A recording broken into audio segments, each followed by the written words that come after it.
Ia betero bezala laboralkutsaren albisteak.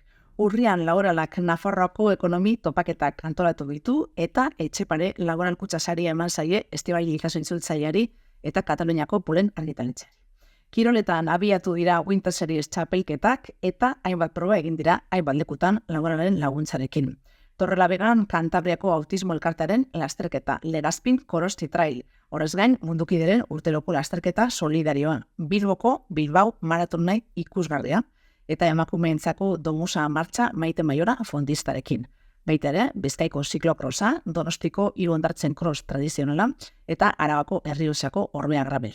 Azkenik laboralak bere laguntza eman die, Iriazabalgo, Gazta eta Artzai egunari eta Zangotzako Nafarro Inezi, eta kulturaren arloan, jaialdi biri, loraldia eta ura bere bidean eta antzerkirako egin den Minan nobelaren egokitzapenari.